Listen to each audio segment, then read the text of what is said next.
I like G1. That's my main...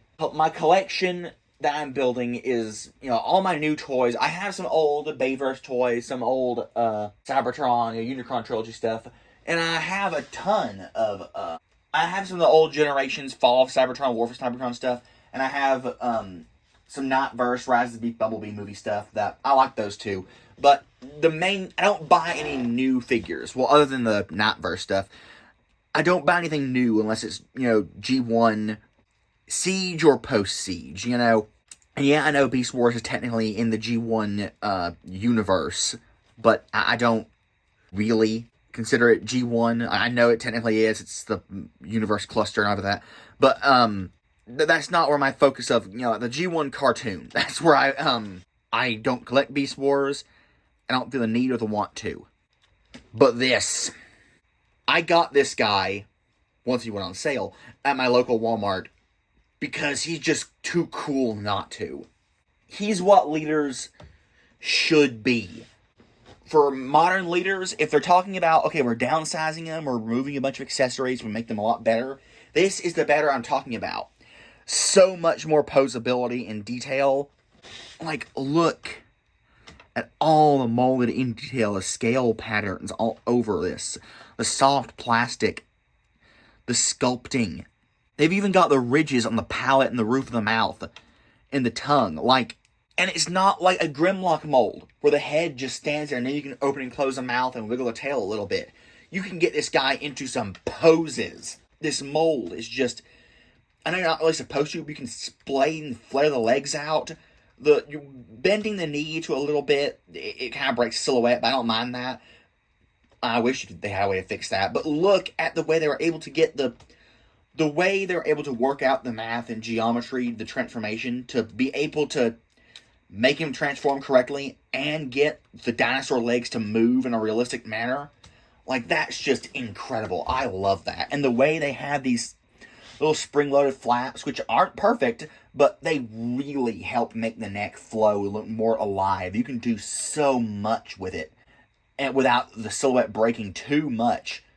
He looks like a T-Rex should. He's got just little ball joints for the arms, but you don't really need ball joints. I'm not going to fret for, we need an elbow joint. No. They got all this nice airbrush detail on the bottom, the way it fades. Airbrush on the top, too, now I think, but yeah, the way it just fades into the red, beady eyes, which I wish they had pupils, but that's just nitpicking at this point.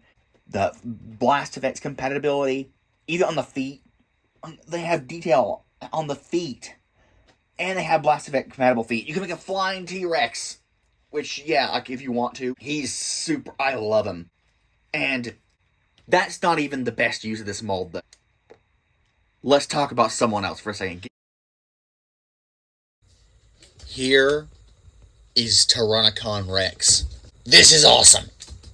The extra paint work, even in the mouth, having the jaw muscles be a different color, makes it so much better. And I don't know if it's a type of paint they used, but it just makes the scale detail, especially on top, just shine.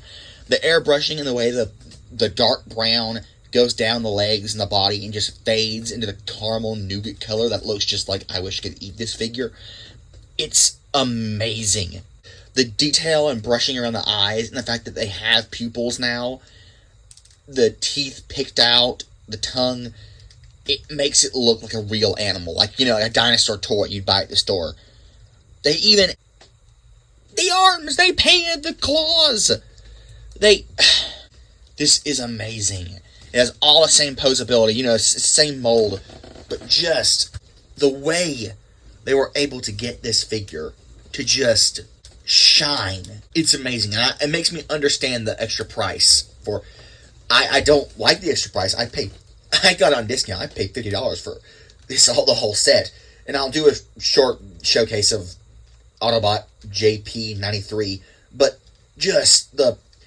she just shines in a way that even Megatron can't, which is saying something, because I bought the Megatron mold itself because I loved it.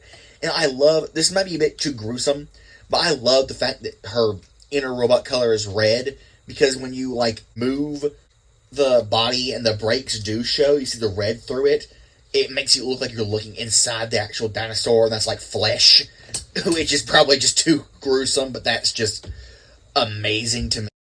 I know I'm just gushing right now, but the fact that they were, like, how inspired of a design Megatron's design is. If it wasn't iconic, you could say the robot mode looks kind of goofy, but the fact that the arms and the legs, I mean, the arms become the head and the tail, means that all the arm articulation becomes head and tail articulation. So, like, you can get an articulated robot mode and an articulated dinosaur mode without sacrificing either.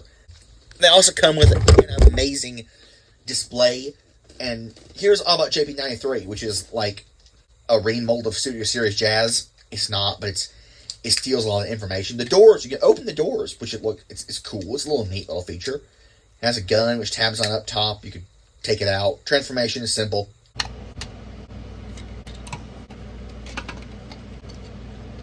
See, here's all about JP93. My boy doesn't even have a name. His sculpt honestly looks pretty cool. I like it. He has the classic Autobot hood in the front, windshield in the back, door wings. He's got ball joints, which you know how I feel about ball joints. The fact that they can pop off. The knee bend, it has a knee bend, but it looks disjointed. Like, the knee bend is sculpted to be right here, like in real life, but it just looks like he's broken something. But if you don't bend the knee too much, it's not that noticeable. And he has ankle tilt, which is nice. You can get a lot of nice posing out of this guy. He's got a cool looking gun, and it's blast effect compatible. No light piping, though. Like the wheel detail, he's nice. I don't dislike him. But I just consider him an accessory to, again, ladies and gentlemen, her. She's amazing. So I'll just go through the transformation of both of these guys, kind of like in tandem or like side by side. I don't know what I'll do in editing, but I'll do something cool. Just, first off, you're going to split the legs, the front half, the thighs. That doesn't sound right. Never. I'm never going to, not even going to, yep. Then take these bits, pull them up, rotate them around, and we'll split the belly, fold back the hands. Then you're going to snap that away from that, rotate the body, flip the head up, right the body, shift it down. Then it will clip into there. Then you can orient the backpack however you want to, orient the arm, pop the, I'm not going to say that word, connect.